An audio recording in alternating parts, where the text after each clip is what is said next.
सही बताऊं भाई, स्कैम से बच गया। उसकी जब मैंने कैमरा निकाला ना तो उसकी फट गई, तोता है करने लगा। इन्होंने मुझे बताया है this how much for the 20,000।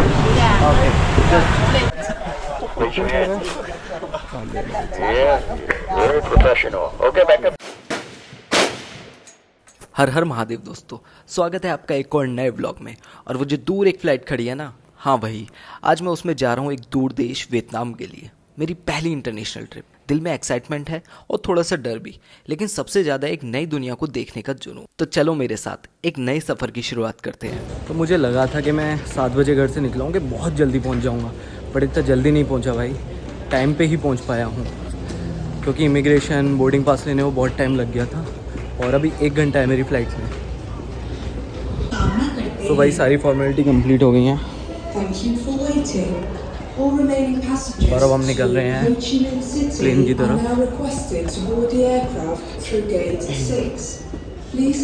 ज़्यादा टाइम लगा नहीं, मैं सही टाइम पे आ गया था। 1 घंटा पहले आ गया था मैं। 11 से 12 तक वेट करना पड़ा। बोर्डिंग वगैरह हो गई है और अब चलते हैं फ़्लाइट की तरफ।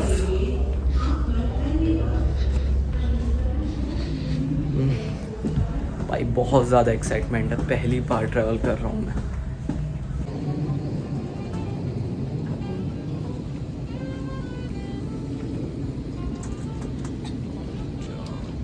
और जैसी ही फ्लाइट उड़ी, नीचे के घर छोटे लगने लगे और मुझे लगा कि मैं लिटरली अपनी रेस्पॉन्सिबिलिटीज से ऊपर उड़ रहा हूँ। आसमान की ऊंचाइयों में मैं खिड़की के पास बैठा था। मैं अपने आप से पूछ रहा था, ब्रो ये सब सच में हो रहा है या ड्रीम सीक्वेंस चल रहा है? बाहर का नज़ारा इंस्टाग्राम वर्दी और अंदर का सीट स्पेस नी ब्रेकर। फिर भी खिड़की से देखते देखते पता ही नहीं चला कब 4 घंटे की फ़्लाइट निकल गई। मतलब बादल देखते देखते टाइम ने भी बोला, मैं चला तू एंजॉय कर। तो अभी हम थाईलैंड के ऊपर पहुँचे और लगभग 1 घंटा और लगने वाला है हमें हो ची मिन्ह पहुँचने में। बाहर का नज़ारा तो बड़ा खूबसूरत है।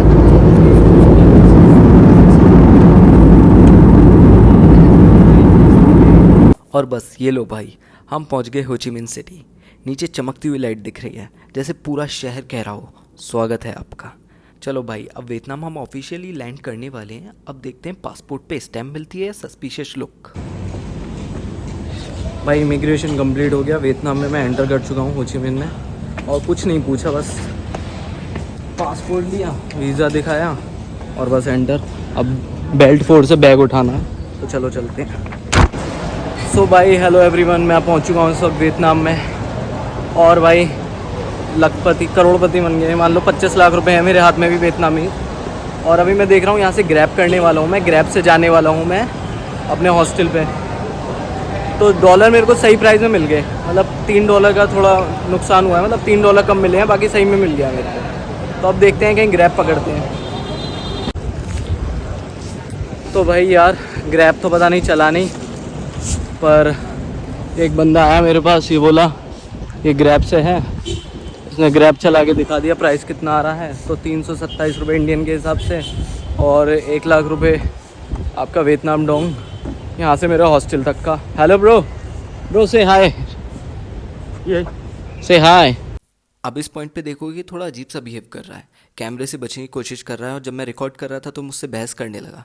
फिर मैंने कैमरा बंद कर दिया और मैं समझ गया था ये मेरे साथ कुछ ना कुछ स्कैम करने वाला था। सही बताऊं भाई, स्कैम से बच गया। ये जो है थोड़ा बहुत मेरे साथ स्कैम ही होने वाला था एक तरीके से। साले की उसकी जब मैंने कैमरा निकाला ना तो उसकी फट गई, तोता है करने लगा। और फिर उसने ग्रैब का ऐप खोल के बोला चलो यहीं से बुक कर दो, और वो चला गया यहाँ से। वो कुछ ना कुछ स्कैम तो करने वाला था। भाई कभी भी कुछ ऐसा स्कैम हो ना, तुम यूट्यूबर हो, कहीं रिकॉर्ड कर रहे हो या नहीं कर रहे हो, बस एक बार कैमरा खोल देना, सबकी पसीने छूट जाते हैं। अब देखो मैंने ग्रैब से ही बुक करी है फाइनली। 83 डोंग की बैठी है मेरी टैक्सी।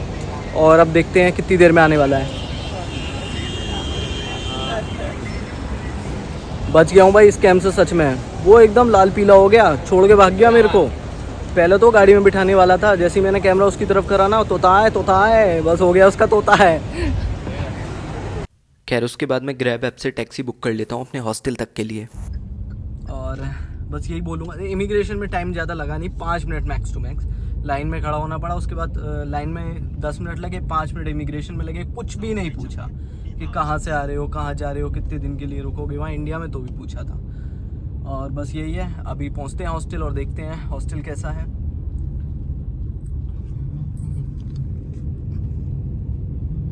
हॉस्टल पहुंच के अपना बैग रख के जब मैं नीचे खाने के लिए जाता हूँ और वेज के लिए कुछ बोलता हूँ तो मुझे ये मिलता है। ट्रांसपेरेंट रैपर, धनिया दिख रहा है, मशरूम दिख रहा है, गाजर दिख रही है, और ये पता नहीं कौन सी सॉस दी है। तो देखते हैं कैसा है।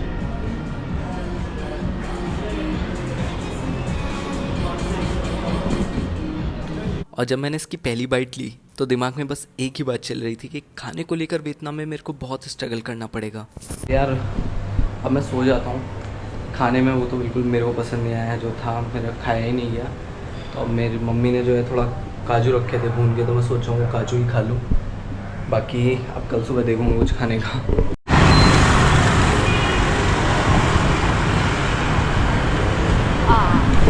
सो हेलो एवरीवन, क्या हाल चाल, सब बवाल। मैं हूँ इस वक्त हो ची मिन सिटी में, और कल रात मैं यहाँ पर आ चुका था। और बड़ी अच्छी सिटी है। अभी जहाँ पर मैं रुका हूँ वहाँ तो बस खुशबू ही खुशबू आती रहती है फलों की, क्योंकि वहाँ पर फ्रूट मार्केट भी है। एंड अभी मैं जा रहा हूँ भाई कुछ खाने। कल से कुछ नहीं खाया, तो फ़्लाइट में दे दी थी एक मील, वो भी बेकार थी। अभी कोई इंडियन रेस्टोरेंट देखता हूँ, भर के खाता हूँ पहले, क्योंकि घूमना है आज। तो चलो चलते हैं।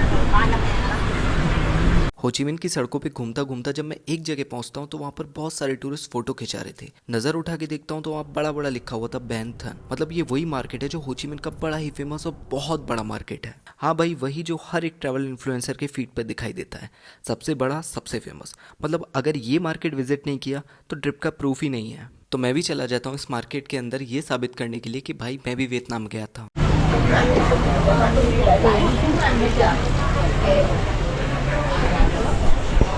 भाई बड़ी गंदी स्मेल आ रही है आती है। हर जगह भैया मच्छी और चिकन वगैरह रखे हुए हैं, स्मेल तो आएगी। केकड़े फेकड़े,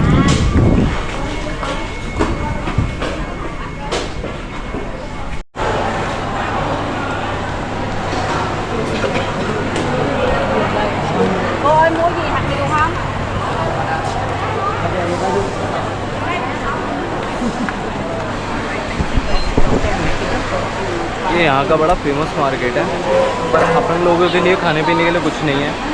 फल वगैरह खाने हो वो सही है यहाँ पर फ्रूट मार्केट। ऐसा नहीं है सिर्फ मीट और फ्रूट ही आपको देखने के लिए मिलेंगे।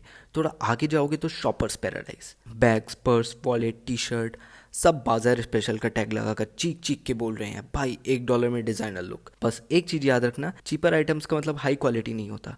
तो अपनी बार्गेनिंग स्किल्स को फुली चार्ज करके आना, वरना ये सस्ता सुकून तुम्हारे रेग्रेट के पैकेज के साथ जाएगा।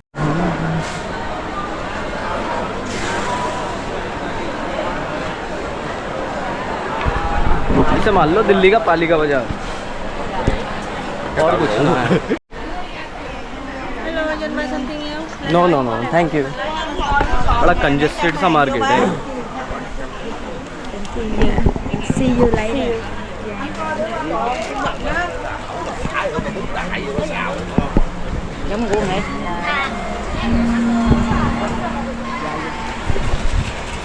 चलते हैं भाई, अब खाने का देख लेते हैं। 10:30 बजे खुलते हैं रेस्टोरेंट। इंडियन रेस्टोरेंट वगैरह जो है वो 10:30 बजे खुलते हैं। बाकी यहाँ के जो लोकल हैं वो तो खुल जाते हैं सुबह सुबह ही। तो अभी इंडियन रेस्टोरेंट जा रहा हूँ मैं कुछ खाने, उसके बाद जाऊँगा और घूमने। ये मार्केट तो मेरे हॉस्टल के सामने था, इसलिए मैं आ गया था यहाँ पर। यार काफ़ी देर हो गई, कोई इंडियन रेस्टोरेंट नहीं मिल रहा, पर इंडियन जो है हर गली नुक्कड़ में मिल जा रहे हैं यहाँ पर। इतने इंडियन बस पड़े हैं। इन्होंने मुझे बताया है this how much for the 20,000। Okay just या 1। ओके तो इन्होंने रोका है, बस दिखाया है नोट के ये इतने रुपए का है, 20,000 वियतनाम डोंग। और ये है भाई गन्ने का जूस, जो कि वियतनाम में भी इंडिया के जितना फेमस है। और यहाँ पर भी गन्ने का जूस बड़ा गिलास मिलता है। फ़र्क सिर्फ इतना है कि इंडिया में 20 रुपये का मिलता है और यहाँ पर 20,000 का। बैठ जा। अबे कैसे ये बच्चों, हमारे यहाँ तो ये बच्चों के लिए रोकने वाले स्टूल इन्होंने यहाँ रख रखे हैं। थोड़ी देर यहीं बैठते हैं भाई, घूमते घूमते भी अच्छे से होगी। एक रेस्टोरेंट दिखा तो रहा है, गुजराती रेस्टोरेंट यहाँ पर।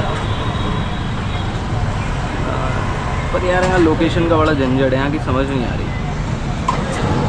यहीं दिखा रहा है 30 मीटर दूर। पूछता हूँ किससे है, इधर उधर और जाके देख लूँगा, आसपास ही होगा।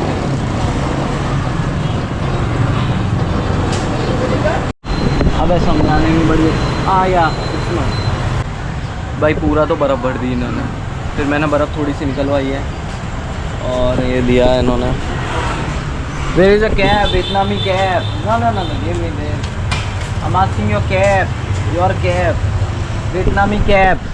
You don't wear Không hiểu. Vietnamese cab? No? Okay.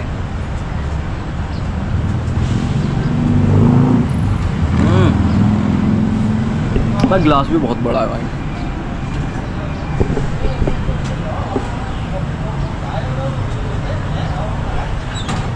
तो अभी मैंने खाना खा लिया, दाल चावल खाए थे, एक गुजराती रेस्टोरेंट था वहाँ पर। बाकी मेरे को कोई दिखा नहीं यहाँ पर, और बस एक ही वो रेस्टोरेंट मिला तो मैंने वहीं खा लिए। बाकी यहाँ पर मिल जाते हैं, अच्छे प्राइस पे मिल जाता है इंडियन खाना। अभी मैं जाऊँगा यार, कूची टनल है एक, वहाँ पर जाने की सोच रहा हूँ, पर यहाँ से काफ़ी दूर है वो। तो अभी हॉस्टल जाके पूछता हूँ कि कैसे वहाँ तक पहुँच सकते हैं, या तो कोई सिटी बस वगैरह मिल जाए तो उससे जाऊँगा। और चलो देखते हैं अभी। हाँ ये है वियतनामी रिक्शा। अब इनकी तरफ कैमरा कर लो, आओ बैठो बैठो बैठो। भाई क्यों बैठे हैं, मुझे पता है तुम उतार लोगे।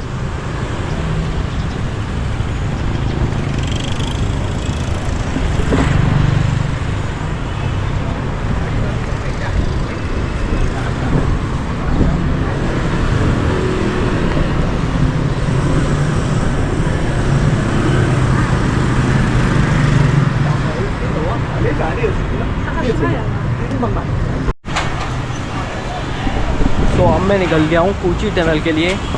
एक मैंने बस बुक कर ली है। देखिए बस जो जाती है यहाँ से कूची टनल के लिए 33,000 वियतनाम डोंग की जाती है, जो अपने इंडियन के अप्रोक्स ऐसे ही पड़ेगा 130 रुपये के करीब।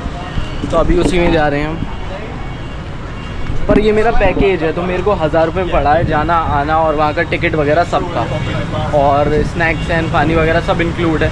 तो यही बंदा है, इसी के साथ जा रहा हूँ मैं।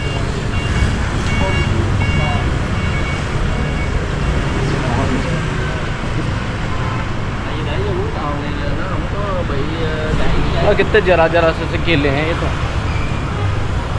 अच्छा ये वाली बस है आई थिंक। लेट्स गो, चलते हैं कूची टनल। तो अब मैं यहाँ से निकल चुका हूँ कोची टनल के लिए, पर उससे पहले हम एक और इंटरेस्टिंग जगह जाते हैं। चलो दिखाता हूँ। तो इस वक्त मैं हूँ होचिमिन की बड़ी ही यूनिक वर्कशॉप पे। ये कोई रेगुलर आर्टिस्ट स्टूडियो नहीं है, बल्कि एक सोशल मिशन है जहाँ स्पेशली एबल्ड आर्टिस्ट अपना मैजिक क्रिएट करते हैं। लोग खुद बनाते हैं यहाँ पर। ये कितना खूबसूरत लग रहा है। ये वियतनामीज़ गर्ल है, वियतनामीज़ हेड पहन के, और बहुत ही खूबसूरत तो है बट महंगी बहुत है ये अप्रॉक्स 2 मिलियन की एक पेंटिंग है, 2 मिलियन वियतनामी डोंग्स की। तो अप्रॉक्स मेरे ख्याल से 8-10 हज़ार की है शायद। और वो छोटी सी बता रहा हूँ, जो अभी मैंने छोटी सी दिखाई थी ना वो वाली। बाकी बड़ी बड़ी तो और ज़्यादा महंगी है। और ये है एग शेल। ये एक नेचुरल मोज़ेक का मिनी ट्रेजर है। यहाँ आर्टिस्ट हर छोटा एग शेल का टुकड़ा आराम से चिप करके वुडन पैनल पर सेट करते हैं। फिर ऊपर से कोट ऑफ लैकर लगती है, और फिर जब ये सूखता है तो एग शेल की वो छोटी छोटी पीसेस रोशनी को अंदर से चमका देती है। तो इसमें बहुत बारीकी से काम होता है, इसलिए पेंटिंग महंगी और सुंदर भी है। इसे साफ़ करते हैं इसको। ये देखो, ये थोड़ा ज़्यादा डार्क है, ये थोड़ा हल्का है। सब हैंड क्राफ्ट है ये, सो ब्यूटीफुल। और ये है मदर ऑफ पर्ल के इंट्रिकेट इनलेस, जो पैटर्न को एक 3D डेप्थ देते हैं, जिसकी वजह से पेंटिंग बहुत खूबसूरत लगती है। रेनबो का कलर आ जाता है, हल्का लाइट में आता है जैसे ये। हमारे यहाँ तो इंडिया में भी होते हैं, समुद्रों में मिलते हैं सीप बोलते हैं ना।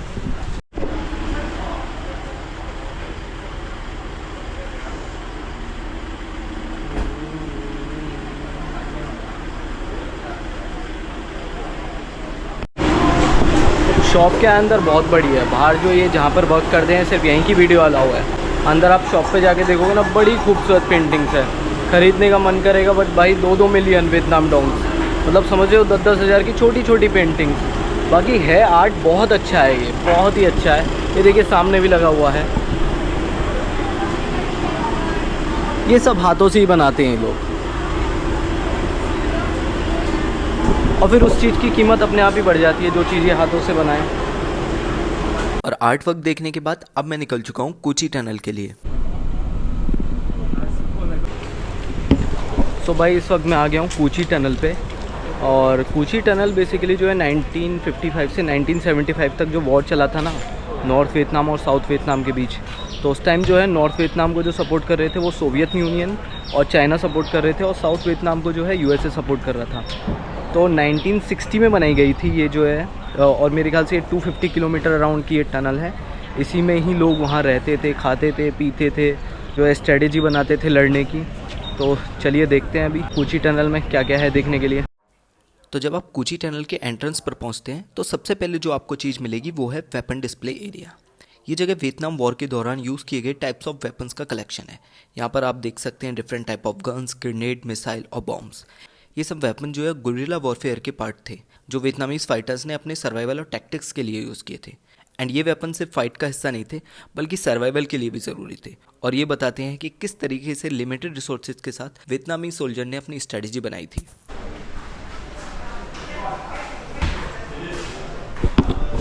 ये है रॉकेट लॉन्चर, कितना खतरनाक लग रहा है। अरे गन्स तो पहली बार ही देख रहा हूँ। अब गाइड हमें कोची टनल्स की और डिटेल्स बताते हैं कि कैसे सिर्फ ये एक टनल नहीं थी बल्कि एक अंडरग्राउंड वर्ल्ड था। ये टनल्स 3 डिफरेंट लेवल्स में बनाए गए थे, सर्वाइवल के लिए, फाइट के लिए एंड इमरजेंसी के लिए। सबसे पहले आता है लेवल 1 जो सिर्फ 3 से 4 मीटर डीप था। इसका यूज जल्दी मूवमेंट और एनिमी से बचने के लिए होता था। यहीं से एंट्री एग्जिट पॉइंट्स और बेसिक एक्टिविटीज मैनेज होती थी। और फिर आता है लेवल 2 जो करीब 6 मीटर नीचे था, थोड़ा ज़्यादा सिक्योर था। यहाँ मीटिंग रूम्स, किचन और मेडिकल एरिया बनाए गए थे। वॉर के टाइम फाइटर्स यहाँ प्लानिंग करते थे। एंड फिर आता है लेवल 3, लगभग 8 से 10 मीटर नीचे था। एंड जब हैवी बॉम्बिंग होती थी तो फाइटर्स इसी लेवल पर आके छुप जाते थे। यही उनका रियल सर्वाइवल जोन था। अब टनल्स के बारे में इतना सब कुछ जान तो लिया, पर मुझे भी एक्सपीरियंस करना था कि उस टाइम पे सोल्जर्स वहाँ रहते कैसे थे। खैर ये वो टनल नहीं है, ये एक छोटी सी ओपनिंग होती थी जिसमें सिर्फ एक बार में एक ही आदमी जा पाता है। और इसके प्लेट के ऊपर मिट्टी, पत्ते और जंगल का सामान बिछा दिया जाता था ताकि एनिमी को दिखे ना। ये ट्रैप डोर एकदम इनविजिबल लगता है। ऊपर से जब प्लेट क्लोज हो जाती है तो अंदर का कुछ भी नहीं दिखता। बहुत स्मार्ट तरीके से इसको बनाया जाता था ताकि डॉग्स या एनिमी सोल्जर भी कंफ्यूज हो जाएं। और जब मैं खुद अंदर जाके देखता हूँ तो भाई सच में पूरा अंधेरा हो जाता है, कुछ भी नहीं दिखता।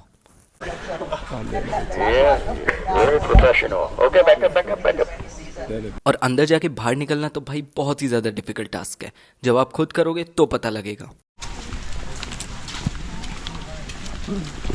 भाई वियतनामीज इस बैम्बू से ही मार देते थे अमेरिकन को 1965 से पहले। उसके बाद उनके पास जो है बूट्स जो हैं थोड़े अपग्रेड हो गए, तो उनके बूट्स में घुसता नहीं था, वरना इस पर वैनम लगा के छोटे से बैम्बू में और उनके जूतों से पार हो जाता था और वो चिल्लाते रहते थे। बट इसी बैम्बू से मार देते थे, छोटे से बैम्बू से। क्रेजी।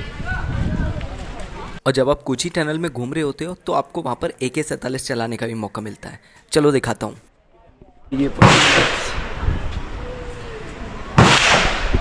चलो फायर करते हैं। मैंने कभी गन ऐसे असॉल्ट राइफल कभी चलाई नहीं है। छोटी मोटी गन तो एक आध बार चलाई है मैंने, असॉल्ट राइफल मैंने कभी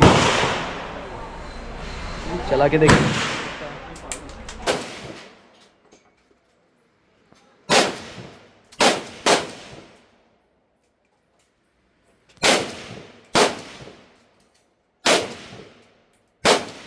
भाई मज़ा ही आ गया।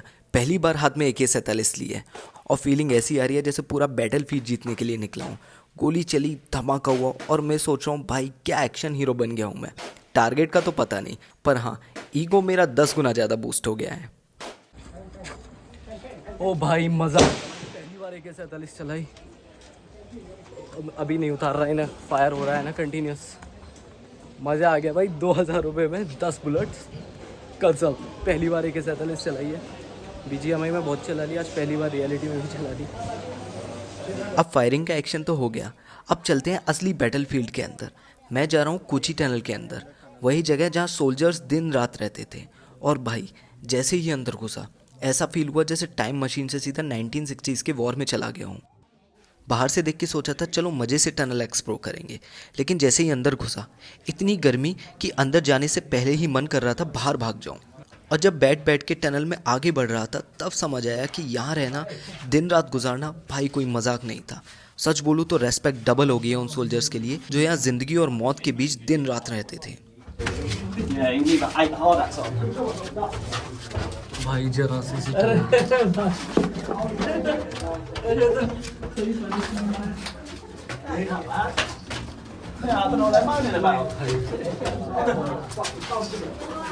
हालत खराब हो गई भाई। कैसे करते होंगे इतना भी यहाँ पर सरवाइव। और हाँ, एक ऑनेस्ट बात, अगर आप क्लॉस्ट्रोफोबिक हो तो भाई मेरी मान लो, इस टनल के अंदर भूल के भी मत जाना। टनल इतनी छोटी है कि सीधा खड़ा होना तो दूर, ठीक से सांस लेना भी चैलेंज लगता है। और सोचो पूरा दिन यहाँ रहना, वक्त के साथ मजाक नहीं। एक अलग लेवल की मेंटल और फिजिकल स्ट्रेंथ चाहिए यहाँ सर्वाइव करने के लिए।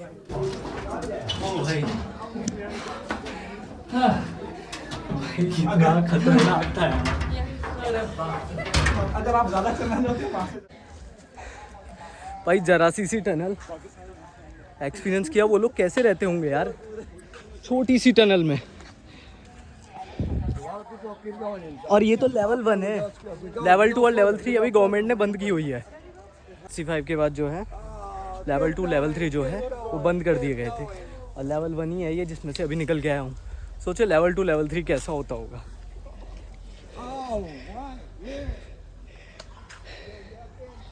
अमेजिंग था भाई, बहुत अमेजिंग था ये भी एक्सपीरियंस करना। इस टनल में लोगों को रहने में बहुत प्रॉब्लम होती थी। हार्ट की प्रॉब्लम, नी में प्रॉब्लम, क्योंकि ऐसे बैठ के जाना पड़ता है जैसे अभी मैं आया। आँखों की प्रॉब्लम, इतने दिन तक अंधेरे में ही रहना, और अंदर ही लोगों ने जन्म लिया, बच्चों ने अंदर ही जन्म लिया था। बहुत प्रॉब्लम हुई थी उस वॉर के टाइम पे, बहुत कुछ पता लगा भाई यहाँ आके। और मैं रिकमेंड करूँगा यहाँ तो ज़रूर आना, कूची टनल में। तो आज के लिए बस इतना ही, मिलते हैं नेक्स्ट वीडियो में जिसमें हम वियतनाम की नाइट लाइफ एक्सपीरियंस करेंगे। तब तक के लिए लाइक, शेयर एंड सब्सक्राइब करना मत भूलना, भले ही खाना भूल जाना।